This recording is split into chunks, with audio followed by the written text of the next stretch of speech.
What's going on, Tricology family, and welcome back to another episode of the Tricology News Talk. And I hope everyone's enjoying their pre-Halloween and the weekend. And for those of you who are following me on my social medias, I dressed up as the Marvel's the Punisher. That's what I dressed as this year. And for those that have come across social media, I'm loving the costumes that y'all dressed as. Hope y'all having a great Halloween weekend.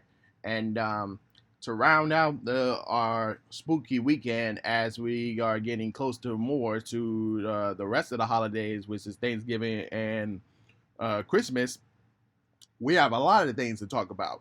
First things first, we got our mainstream news to talk about. We're going to talk about this year's World Series and which team has made it to the finals.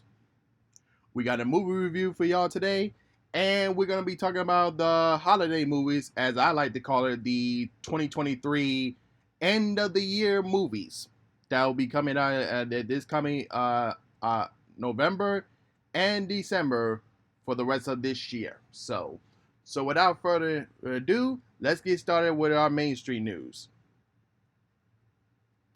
First thing we're going to talk about is stupidity. The SAG asked actors to boycott movie costumes for Halloween. Like, what? Like, come on now. That should be against the law there. But let's read what Deadline has to say. SAG-AFTRA issued Halloween guidelines in response to questions from content creators and members about how to support the strike during the festivities, as a guy spokesman said on Friday, as the de facto ban on costumes was widely mocked and derided. This was meant to help them avoid promoting struck work, as this is the latest in the series of guidelines as we issue. Now, I understand where they're coming from, but this is mainly for like who are in the SAG union. After that's what they're talking about. If you have nothing to do with SAG-AFTRA, if you're not part of a union or just want to have fun, like that should not to apply for that. So don't just make it clarified on what y'all talking about, because some people might be scared of like, oh, I can't dress in my favorite Halloween costume. Like that gonna make waste questions. So for all my viewers out there, don't worry about it. You're not gonna get like sued or nothing. You're not gonna get like come at on social media just because you wear your specific costume. Like, no, you're not gonna do that. You're not gonna have it. You're gonna be fine. Okay, so don't even worry about it. Moving on. Are movies too long? Says three-time Oscar-nominated director. So let's read what the THR had to say. Alexander Payne agrees. Some movies today are simply too damn long. The Sideways director was speaking at the Millburg Film Festival on Saturday to promote his new film, The Holdovers. When he criticized over long run times, you want your movie to be as short as possible, Payne said. According to IndieWire, there are too many damn long movies these days.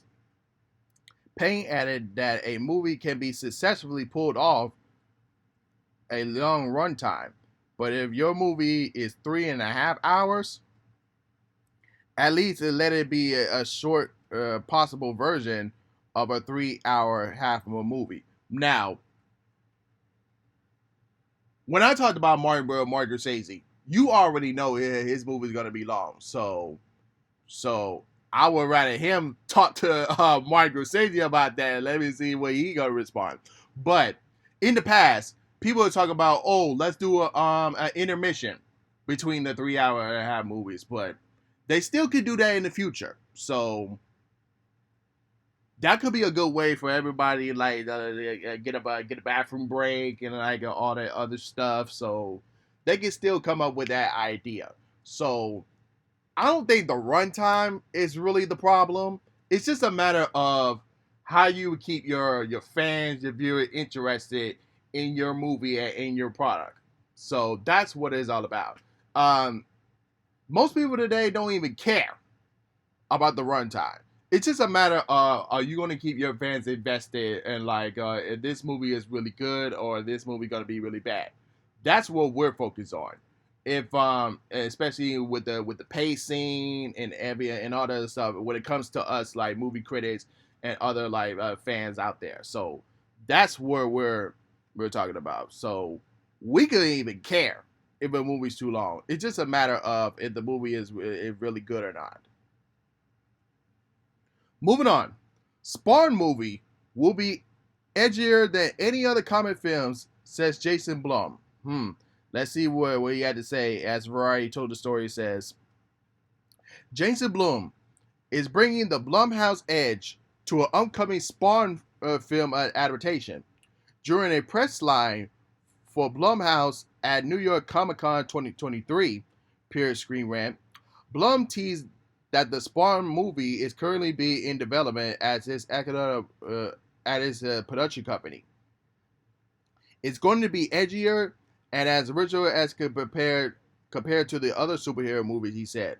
It definitely feels like the Blumhouse version of a superhero movie. So my question is, are we still going to get Jamie Foxx's Spawn, or is there going to be a new actor? So we don't know yet. So hopefully we get more details of that. But hey, I still love the original Spawn movie with Michael J. White. So let's hope this Blumhouse version of Spawn can live up to that. That's what I'm looking for.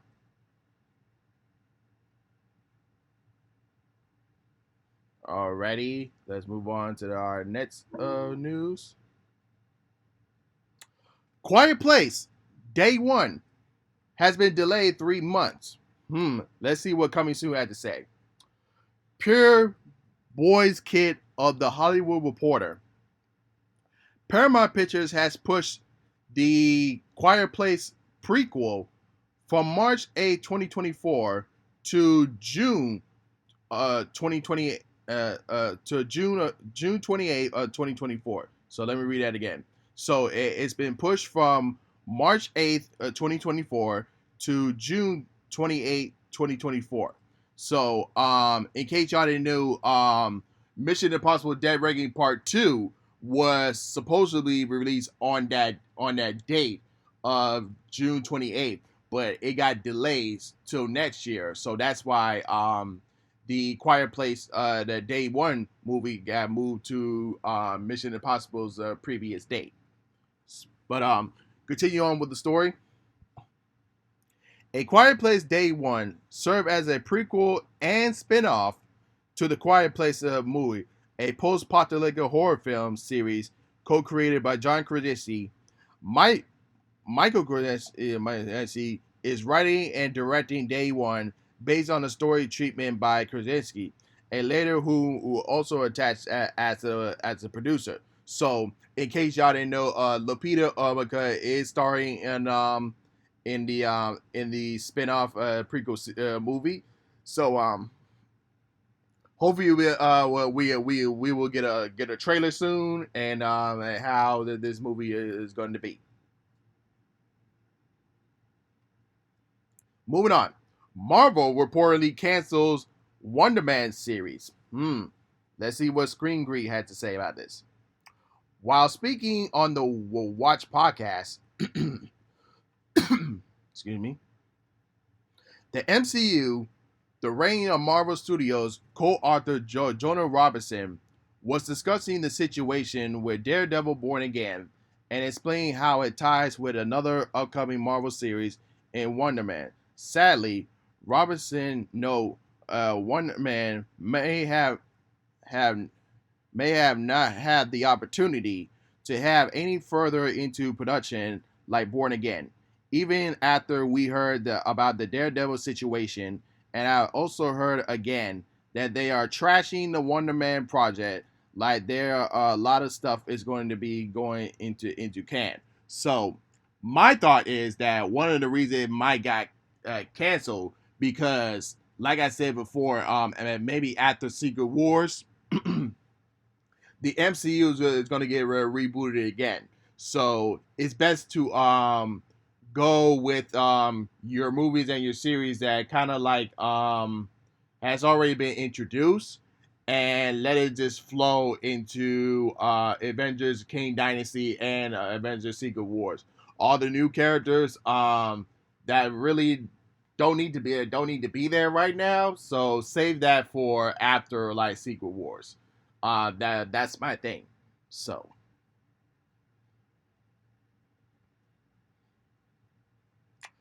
moving on. Deadpool 3 director updates his Star Wars movie development.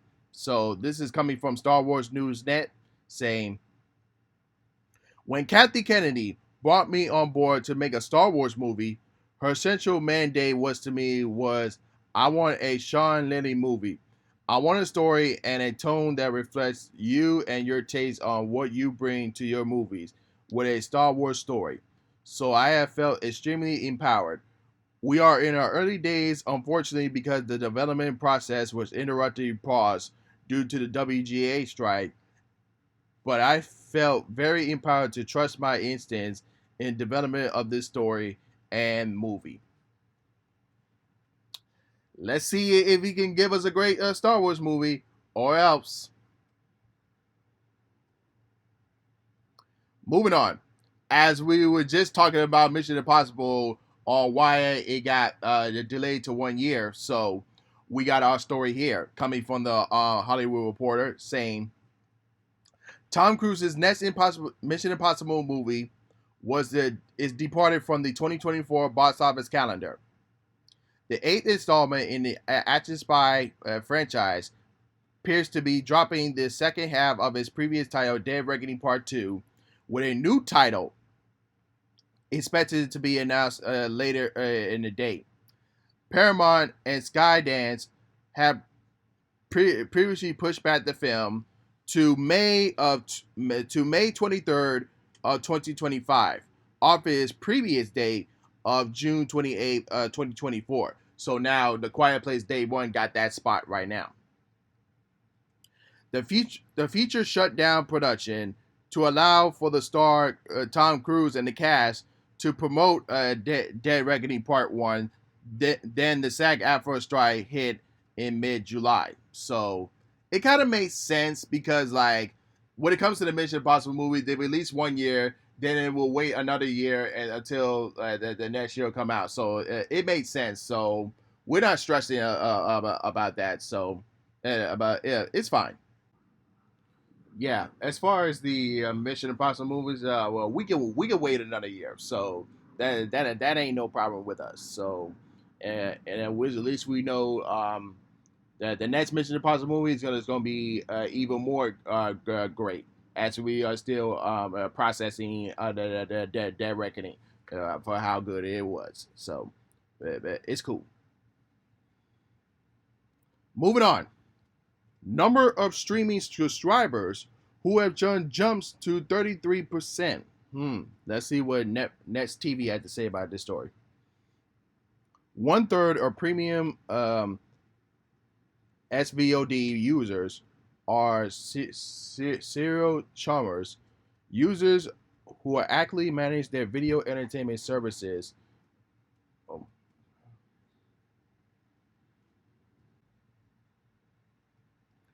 frequently signing up for and then quitting subscriptions, streaming platforms, according to the new data published by Intenum. The research company said that this incredibly loyal cohort has been steadily expanding since 2019, when its Wisdom rank stood at only 10% of the users for 10 identified premiums brands like Netflix, Hulu, Amazon Prime Video, Disney Plus, Max, Apple TV Plus, Paramount Plus, Peacock, Showtime, and Stars. So nothing to say too much about that, but moving on from that, the Marvels review Ember to lift the day before the release. So we got a Twitter post that was coming from the Hollywood Handle saying that the embargo dates for the upcoming The Marvels had just been revealed. Social media embargo lifts on November 7th at 9 p.m. Pacific Time and 12 a.m. Eastern Time. Reveal embargo lifts on November 8th at 9 p.m. Pacific Time and 12 a.m. Eastern Time. So, I don't know, man. We've been talking about the Marvels. Like, do anyone probably care for it? I don't know, but we'll see. Squid Games, the challenge. Netflix to release weekly over 3 weeks. So let's read what the Digital Spy has to say about this. Squid Games, The Challengers has confirmed its release schedule with Netflix, revealing that the reality show will air over a 3-week period.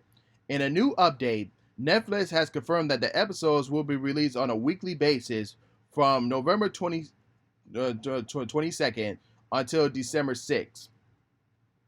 With the 10th installments being split across the 3-week period, it is currently known as how many parts will air on each date. So I'm looking forward to it. Like, ever since we saw the Squid Games, we was like, hey, can we get that in real life? So we are getting that in real life, y'all. So, man, it's going to be very interesting. So, unfortunately, we got some sad news on our mainstream news that that is the original Shaft, Richard Roundtree, has recently passed away at the age of 81. So, this one coming from the Variety, saying that the icon of the Blackboard Post film, who starred as Detective John Shaft in Gordon Parks' 1971's action thriller, died on Tuesday afternoon after a short battle with prostate cancer. He was only 81 years old.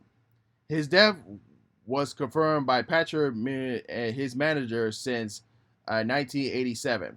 Richard's work and career served as a turning point for African American lead men in film. Manning said that his statement, the impact that he had on the industry, cannot be overstated. Man, I was like, man, damn. Not the original Shaft, damn. But hey, man, at least we still got to see him, and when Samuel Jackson was there at Shaft, so man, it's gonna be hard, damn. But moving on from that, man, it was just hard to see that, damn. But Apple TV Plus is raising their prices by 50% to 10 a month. Jesus Christ. That streaming prices can't get any more increased by any more. Jesus Christ. Here's a report from Variety saying Apple has hitched the price of its Apple TV Plus streaming service for the second time in a year. The tech giant updated the pricing for the info for the Apple TV Plus, along with its Apple Arcade and Apple News Plus subscription services and the Apple One bundles on its website on Wednesday. The new price for the Apple TV Plus is $9.99 a month in the US, up to from $6.99 previously. The annual price is increasing from $6.99 to $9.99 per year. Existing subscribers will see their price increase 30 days later on their next billing renew date. Man, as if the streaming services can't get any more higher.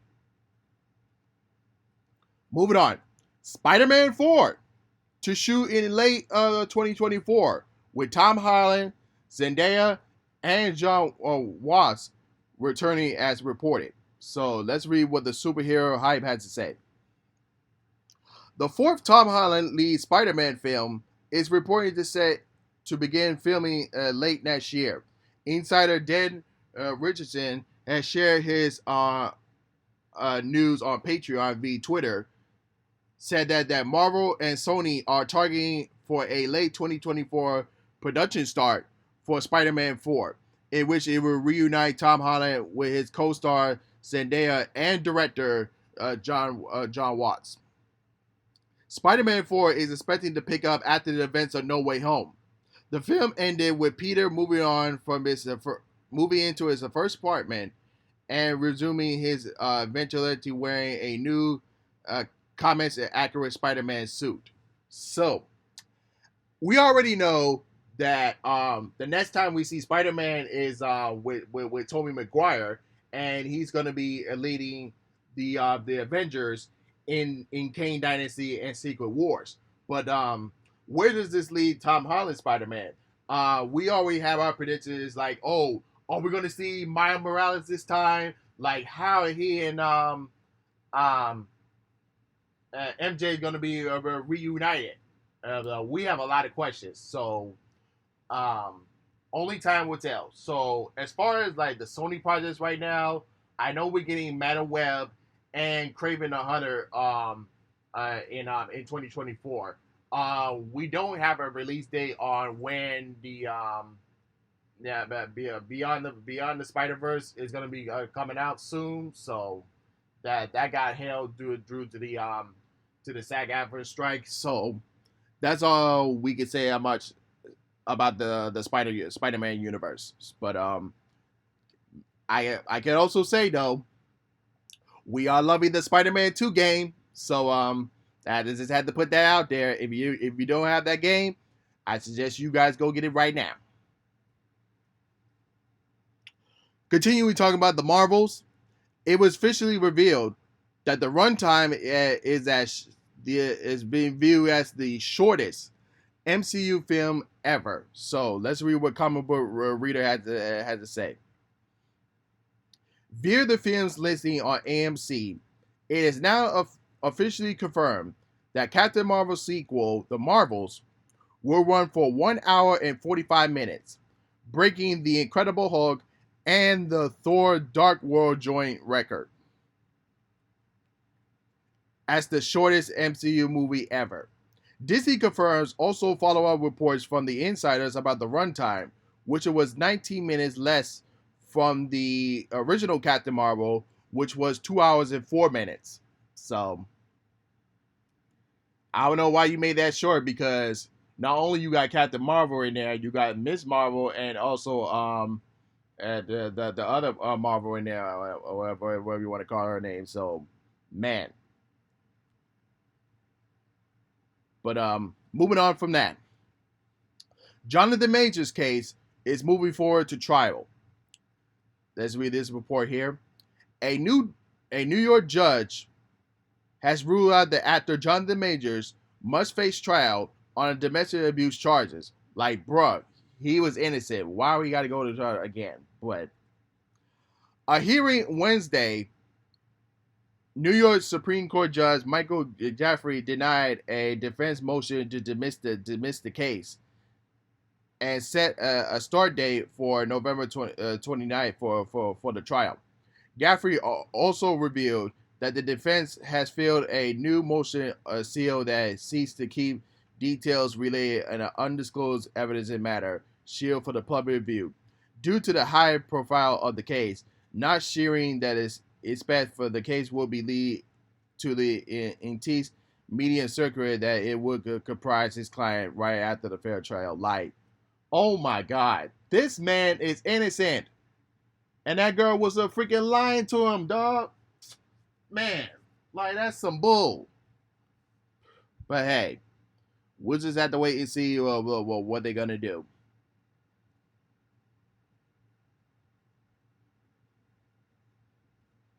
But moving on from that, X-Men's Beast is appearing to appear in the Marvels, with Kelsey Grammer surprising the role as a rumor. So let's read what Coming Soon has to say. With the Marvels approaching its release, the hype for the film is finally increasing due to the latest rumor about cameos in the movie. Fans are wondering if Kelsey Grammer is returning as Beast in the Marvels. Daniel RPK tweeted the following: someone who has the perfect casting for a certain role and never got his chance to do justice with it because they wasted him on a shitty movie is coming back. That's all I'm going to say. Man, I hope that rumor is true because the Marvel's going to need something to increase the fans' interest. That's all I'm going to say. So I hope that rumor is true. Moving on. Chucky versus Megan crossover is teased by Chucky creator. Ooh, our wishes is coming true, y'all. So let's read what Coming Soon had to say. The Twitter accounts for both Chucky and Megan engaged in a bit of a splat during promotions for the latter theatrical release. It was clearly an intention plan, given both under the same NBC Universal umbrella. But when Manny asked about a showdown between the two, he replied with a simple yet uttering, I would say, stay tuned. Now, previously, we said about, oh, what about Chucky versus Annabelle? But the problem is that Chucky is with Universal and Annabelle is with Warner Brothers. So they can't do that. So we finally have something that is under the same Universal umbrella with Megan. Now we can see a collaboration with Doll versus Doll. So yeah, this could be as great as Freddy versus Jason, y'all. So I don't know how they would do the story, but hey, as long as I see the showdown between the two, I am all for it. So give it to us. Moving on. Studios are given one more week to deal with the actors. Let's see what the rap has to say. Hollywood studios are given one more week to negotiate with the SAG-AFTRA before they are ready to pack it up for the rest of the year. The rap has learned, according to an individual with knowledge of their thinking, the studios had believed that they can reach a deal in next week with the Screen Actors Guild, which has been on the strike since July 14th. No new production will be able to start before 2024. If that is the case, the studios further believe then the fall TV season is lost and new movies will not be able to come out until next summer. Now, I understand there are certain movies that got the waiver so that they can continue on the film. Depends on who's that company and all the other stuff. But the problem with that is that the actors will still probably not be able to promote the film. I don't know if they can get a waiver for that, but we'll see how that goes. But yeah, if no deal has been released, it has been finalized, man, it's gonna be tough. Like the summer movies are coming up this year, it's not gonna feel the same. And the fall TV series next year, it's not gonna feel the same either. It's like we're in the COVID seasons again. Like it's crazy. And I've been saying it from the jump. You already paid your writers, now start paying your actors. Moving on. The Fantastic Beasts franchise has officially parted, says director. What went wrong? So, let's read this report from the Hollywood Reporter saying Warner Brothers has cast an ambiguous spell on the Fantastic Beasts. Director David Yes gave an update about the Beatles franchise, which held after 3 of its 5 planned films were released. With Beasts from a minute, it was all just part. Yale told the Insider Total Film podcast, "We had got to the end of the 3rd film, the 2020's Fantastic Beasts: Secret of Dumbledore, and we are all proud that movie. And when it went out to the world, we just needed some sort of a stop and pause and take it easy." So I understand where they're coming from there. So if even if they do a, I don't know, I don't know if they're gonna do another Fantastic Beasts or are they gonna do something new from scratch for the Wizarding World of Harry Potter. So I don't know what they're gonna do. So hopefully it'll be as good. That's all I can say that much. Moving on. Thor 5 is in development, but without Taika Waititi directing, says the report. So this is coming from um, at Thor Update on Twitter, saying that Thor 5 is officially in development at Marvel Studios. Marvel is currently searching for a new director to helm the film, meaning that Taika Waititi will not be returning. So I like that idea. So that gives a break. So Taika Waititi can just focus on voicing at Krug. That said, he don't need to be in the director's chair after what happened at Thor: Love and Thunder. So I like that idea. Moving on, Gen V cracks up charts, proving again weekly releases work better. So this is coming from Deadline saying Niels also once again stressed about how staggered release strategies appear to be working much as better for the streamers than binge releases.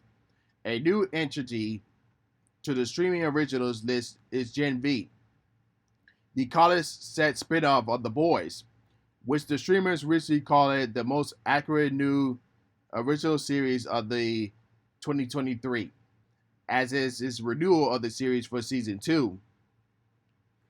With just 3 episodes available, the series racked up to 374 minutes viewed, coming at a number 8 on the original charts. So I'm loving Gen V, and I'm glad it got renewed for a second season. So yeah, season 1 is looking good. And then our last piece of news is Highlander reboot starring Henry Cavill is moving forward. So let's read what Deadline has to say. In the world of Highlander reboots, there still could be only one, and it's a good one at that. For the first time, Lionsgate will be launching sales at the AFF on their longest Gately fantasy reboot, which has Henry Cavill on board to star as the impetuous Scottish swordsman, and John Wick filmmaker Chadwick actually said to direct. We heard that this will be a big budget promotion north up to $100 million. Satry himself has previously talked about it as it's getting to John Wick, saying that this is John Wick but with swords. The team is eyeing for a 2024 production start. So then now this would give a Henry Cavill like something to do now that he's no longer Superman anymore. I know he got another movie coming out in February. I forgot the name of it, but I saw the trailer for that. It looks good, kind of like a some sort of elements of Kingsman. So yeah, but definitely looking forward to that one. And with that being said, we got our mainstream news out of the way. Let's talk about our 3 main topics for today. And we're going to be talking about the 2023 World Series. So, the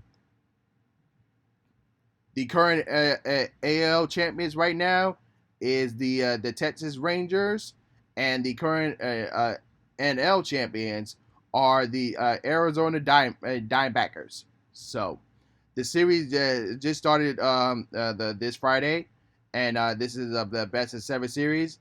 And if it goes down to Game 7, it will be scheduled for the November 4th. So, and the Rangers has a home field advantage in the series over the Diamondbackers due to their better regular season record.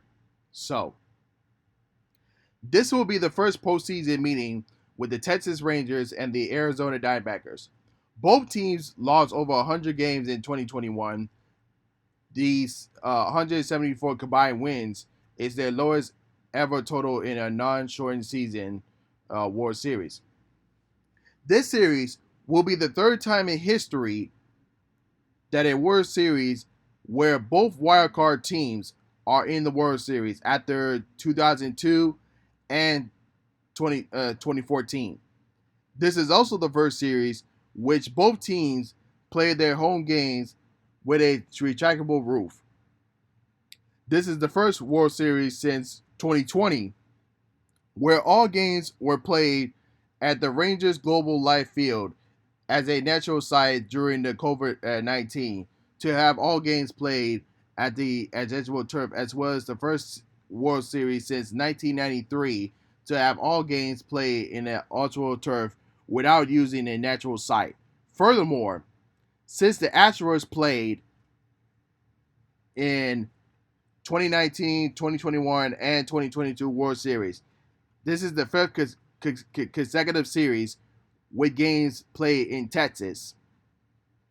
Additionally, this is the first World Series to not feature either the Houston Astros or the LA Dodgers, with which at least one team has appeared in the World Series since both faced each other in 2017. This was also the first World Series in MLB history between a team that has never won a series and a team that has never lost a series, where both teams had made at least one appearance in the prior series.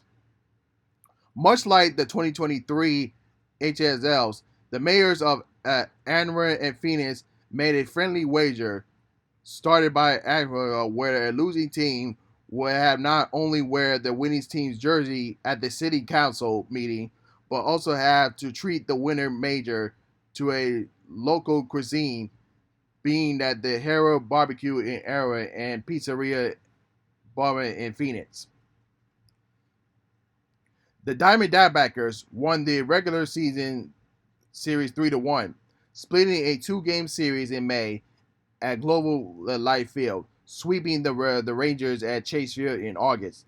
This is the second time in World Series history that the two teams have faced each other with both expansion era. The first one was coming in 2015. So, looking at both teams right now, if I could look up and see something real quick, give me one sec.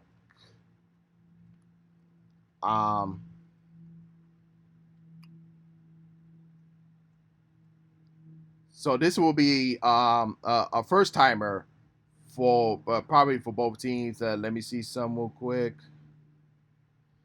Yeah, this would definitely be a first timer for both teams. Whoever win this will win their first World Series championship. So yeah, definitely to see who will win after this, and will whenever the World Series end, we will talk about it and give that congratulations to whoever wins this year's World Series. And with that being said, let's move on to our second main topic. Here's our list of the 2023 holiday / end of the year movies. Now, this one is very difficult because we had some shifts and some changes not only due to the writer strike and the actor strike. So a lot of movies had to be shifted to next year or is either delayed indefinitely. So let's look at these dates here. So November 3rd, we got Rustin, Quiz Lady, and American Fiction.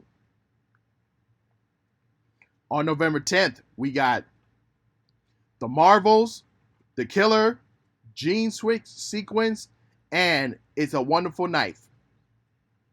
On November 17th, we got The Hunger Games, The Battle of the Songbirds and Snakes, Trolls Band Together, Nets Go Wins, Thanksgiving, May December, Dashes Through the Snow, and Best Christmas Ever. So that's a lot going on November 17th. And to end out with November the 22nd, we got Wish, Napoleon, Leo, Leave the World Behind, and Good Burger 2. Yeah, I'm definitely excited for Good Burger 2. So that's something to look forward to on the Thanksgiving week. So that's all we have for the month of November. And let me know in the comments below which ones are you really looking forward to. And now to close out with December. So first, for December 1st, we got Ellen, so if I pronounce it right, Godzilla -1, Silent Night, Candy Cane Lane, and Renaissance, a film by Beyonce. That's the concert movie there. December 8th, we got Poor Things, and then December 15th, we got Wonka. That's the new adaptation of Willy Wonka. Chicken Run, Dawn of the Nugget, and that's what we got from there. And on December 22nd, we got Aquaman, The Lost Kingdom, Margaret, Rebel Moon, The Iron Claw, and Anyone But You. And then to close out December, on Christmas week and Christmas Day, we got The Color Purple, The Boys in the Boat, and Ferrari. So that's your 2023 holiday and end of the year movies. So let me know in the comments below if you're watching me on YouTube, which ones are you looking forward to. So yep, that's all we have for y'all. And then to close out the episode with a movie review for y'all is Five Nights at Freddy's, y'all. So y'all know me. When it comes to like the video game adaptations, I'm very like critical to see like, oh, is this gonna be good or not, or is this gonna be bad? So let me just say this. This was really entertaining. It's not bad, but it wasn't great either. So I would say it's mid good. I was solely entertained by it. So let me read this storyline. It says it stars Josh Hutcherson as a troubled security guard who accepts a nighttime job at an abandoned family entertainment center, which he discovers is 4 animatronic mascots come to life and prone to murder. So it also stars Elizabeth Allen, Piper Robin, Mary Stu Madison, and Matthew Litter in there as well. So yeah. So let me get my good thoughts in there. So I love the production design of this, the sound design in this thing, and the way they had the animatronics of the characters. It kind of felt like if Jim Henson's puppeteer crew was working on this film. That's how good it was. Like they didn't have to rely too much on CGI, which was really good. And so yeah, so that was really good about it.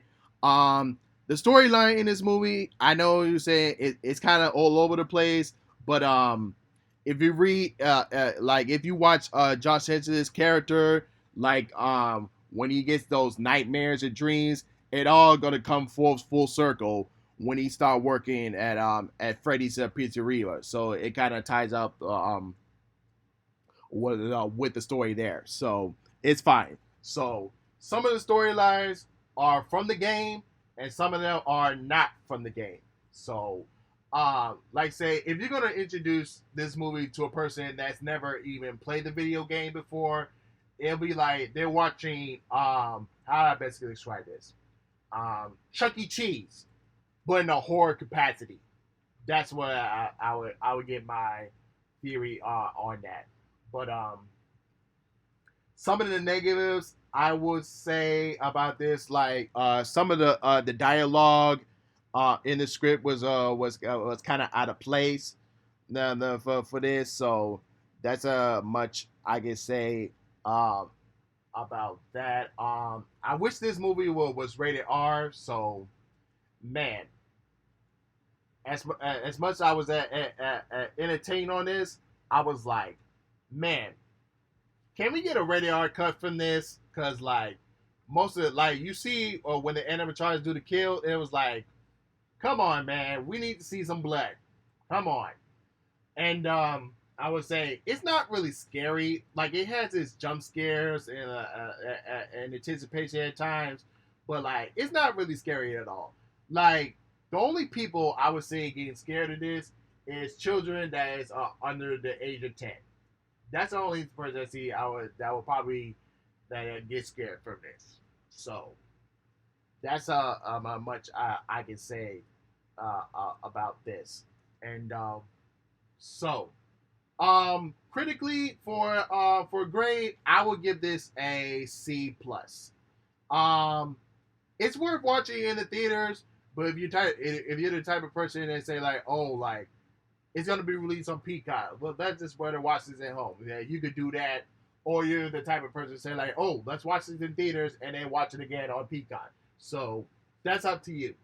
Yeah, you can do whatever you guys want to do. But yeah, that's all. That's all much I can say about Five Nights at Freddy's. It was entertaining. It was not great or bad. It was just made good. That's all I can say. Not much about that. And of course, Matthew Lillard was great as well. You'll be surprised, like who is the villain that was revealed at the climax of the movie. So that's all that much I can say about that.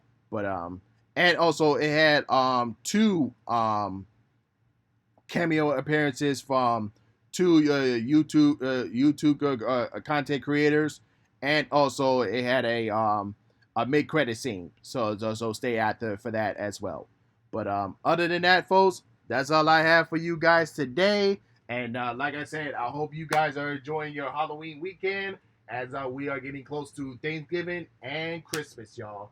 So with that being said, if you're watching me on YouTube, don't forget to like, comment, subscribe, and hit the notification bell when new episodes or video is uploaded.